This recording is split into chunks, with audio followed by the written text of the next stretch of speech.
Elliotte, we will start with the big deal of the day that, you know, a lot of people, hockey fans, didn't really anticipate happening. Nedeljkovic goes to Detroit. What have you heard about what went down between Nedeljkovic and the Carolina Hurricanes? Well, I think it's pretty simple, Jackie. It's that Alex Nedeljkovic was arbitration eligible, and the Hurricanes just didn't like the number that they thought he could get. The way he finished the season, you know, they offered him some contracts early in the year before he really established himself. You remember he was on waivers.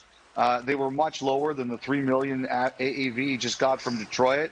But as the year went on and he got better and better and his play really improved, that number kept on going up. And because he's eligible for arbitration, you know, there aren't a lot of comparables for goaltenders. There's not a lot of goalies who do this. But one situation that was relatively close was the extension that Thatcher Demko just got in Vancouver.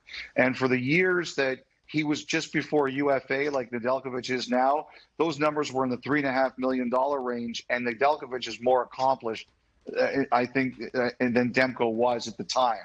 So I think that, quite simply, Carolina said, despite how we just played, we're not comfortable with that. They run themselves as we have a number. It's a limit. We're not going it.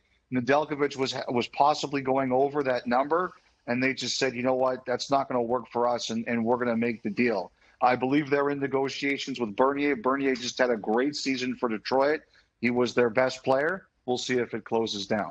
All right, Elliotte, let me ask you about other things going on in Carolina, because we just talked about it a few moments ago, is that Svechnikov's deal is up. He's a restricted free agent but doesn't have arbitration rights. But still, he was a high draft pick, a really good player.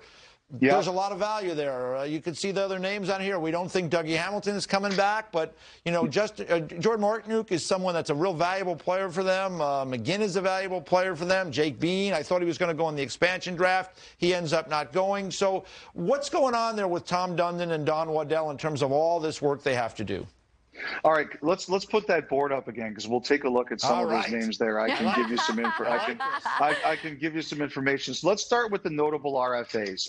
Last year, they tried to sign Svechnikov to an 8-year deal. It didn't get done. He wants to sign short-term and then go long-term later. So that's kind of where they are. They're grinding away at that one. Foegele and Bean, I think those guys are on the trade block. They're having trouble signing Foegele. There's definitely some teams who've had some interest, quite a few from what I've heard. And we'll see what Carolina does there. I expect him to get moved. Bean, same. They got a log jam on D there. I think he could get moved as well. The UFAs, the most interesting one is Hamilton. You know, Carolina, I think, when it came to a Hamilton contract, was kind of in the Torrey Krug area. And Hamilton wanted to see if he could beat that. I think he is out there looking at that. I think it's always possible he comes back to Carolina if he doesn't like what he gets out there. But that's, I think, where it stands with Dougie Hamilton. The teams I wonder about him, I think Chicago's trying to take another run at Seth Jones, but if they don't do that, I think he's a possibility there. I wonder about New Jersey, and I wonder about Carolina as well. Martinook also, I agree with you, big piece on and off the ice for them. I'm not sure what's going to happen there, but, you know, it's not that I wouldn't want to say it didn't sound encouraging. It's just that I don't think it had really gotten started the last time I checked, and that was a little bit ago, to be honest. Elliotte, let's change teams a little bit here. I know you're in Toronto, Jackie's favorite team. Oh, stop I sort of liked them before. They're your favorite team too, Bruce. Thank you, Elliotte. Yeah, they are. Okay, what would the Edmonton have to offer Hyman that the Leafs couldn't match that contract? Well, I believe, Bruce, that what Edmonton has been willing to do is go up into about the $40 million range. I don't think Toronto was going there. You know, I think Toronto tried some things. I think that they really like Hyman. They think he's a huge identity of their team.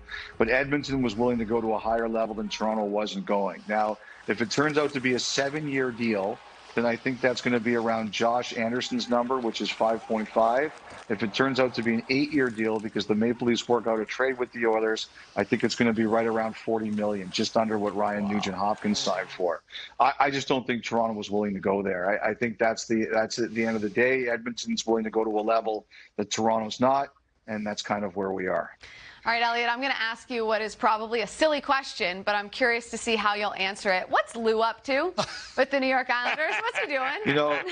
I remember when he was GM in Toronto, sometimes I would ask him something and he would go like, why would you even bother asking me that question? You know I'm not going to tell you. And that's true. This is what I'm guessing, because it's always a guess with him. I think okay, let's look at that list. On the I think they've kind of had an idea what it would cost to keep to re-sign Sorokin. I think they will work hard at re-signing Pelech. I believe he's the #1 priority. Some teams have wondered, depending on what else they're going to do, if Beauvillier is going to be someone whose ARB situation could mean that he could be available. But, I don't know that yet. There are also teams who believe that the Islanders have taken long runs and at Palmieri and Cizikas and keeping them both. So I don't know about Zajac, but I kind of have some opinion on the other names there. Now, what else is he going to do? I saw Larry Brooks reported today that they're interested in Suter and Parise. I believe that's true. Now, Lamoriello has threatened people in advance. If it ever gets out, it's not going to happen. So we'll see if that changes now.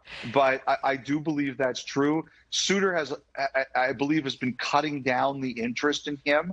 I think some of the most interested teams have been the Islanders, the Bruins, Colorado, Dallas, and Florida. We'll see where that kind of lands. He's got a lot of teams that have reached out to him. I also think potentially that now that they've lost Eberle and they might need some scoring, I wonder if he's going to look at like a bigger fish, like a Tarasenko or a Landeskog, if he can do it. I think the Islanders are a team that looks at it and says, we can win now. And that's the way Lamoriello thinks, and I think they're going to be quietly aggressive. Elliotte, a lot of jokes flying around yesterday that if Lou were in Seattle, those leaks would have never happened. Agree or disagree? The tough one, well, first of all, if anybody could have plugged them up, it would be him. People have forgotten, Jackie, in 2017 with Vegas, we knew all the picks. The last one to get out was late in the day, and it was Chris Thorburn from Winnipeg. I don't know if it's because, there's more social media activity now than there was 4 years ago, but we've all forgotten that. And I think the difference between this time and last time was that, everybody was kind of in Vegas for the awards. And, I think there was such excitement. We didn't know who was going to show up. Maybe it's because the pandemic has us all sitting around more that this one got more attraction. But that happened last time. The thing is, if we ever expand again, I don't know if 33 teams is a good idea. No. What they're going to have to do is they're going to say five players are going to know to come, and the rest of them are going to find out like 20 minutes before. That's the only way to sort this out. The only way to make it work, because people have loose lips. And you know what happens? And they sink ships. And they know after the ships, eventually they're dead. And in Seattle, with all that water, it's a problem. All right, let's go, Elliotte. Let's take it to Philly, all right? Because Philadelphia today, they unloaded Shane Gostisbehere, another one of these deals where they're just moving cap space. What does Chuck Fletcher have in mind there? Well, first of all, I think he's got, a couple of guys. He's got Cam York, who's ready to play. So I think so that's at least a situation where he's going to be in a spot where he can play now. He'll have a spot. The other thing, too, is, I think Philly's been aggressive. I definitely think they're looking at things. Brian Elliott, I'd be surprised if he was back. I assume Sanheim is going to be and Hart are going to be re-signed and extended. And the other thing, too, is I think they're looking for another goalie. For example, I wondered when they were talking with Columbus about Seth Jones, if they were talking maybe about a Korpisalo coming over there to play with Hart. But that's off the table now. So I think they're looking at another goalie. I think they're looking at some other things as well, too. I still think Philly's trying to move money around. But I've heard, as you heard Chuck Fletcher today, if you listened, teams are asking for their first-round pick, which is 13th overall. And if he's going to move that, it's going to be for something significant that can help them. Hey, Elliotte, with Seattle, with the players they picked, now do you think that there's any one of those guys, or do you think Eberle was picked to be moved, or do you think Giordano was picked to be moved in those deals, or do you think they actually got them to play on the Kraken? I've got to tell you, I think it would. I heard all the Giordano rumors, Bruce. and then he shows up, right? I can't imagine if you're showing up on that first night to be part of the reveal that you're going to be eager to trade him that quickly. You know, Giordano, I think, stays. I think there's a good chance he becomes their first captain, and then maybe we see where we are around the trade deadline because he's got 1 year left. I think the guys who went and showed up, that says to me that they're going to be members of the team for at least a little while. You know, Eberle, too, like the tough thing about trading a guy like Eberle is that, you know, it's going to be hard to score in this league. They have a really tough team. They're going to defend well. They're like a Ron Francis team would. They're going to be very hard to play against, but you need goals. And Eberle's one of the guys that can give them that. I think if anything, they're going to try to add some centers. I wonder if like a Ryan Strome or a free agent like a Philip Deneau is something they're going to look at. But I think that's what they're going to do. They're going to try to add centers. I don't see Giordano going anywhere, at least not in the short term. And I would be kind of surprised if Eberle did too. One more before we let you go, Elliotte. We know you're very busy. Got to ask you about Shea Weber. Obviously, Marc Bergevin making headlines today with his statement on the status of Shea Weber, saying he has several injuries, ankle, foot, knee, thumb. Even missing a practice for him wasn't an option. He has a lot of mileage. He won't be back next season and probably won't be back for his career. What are you hearing about the status of Shea Weber and what he's battling right now?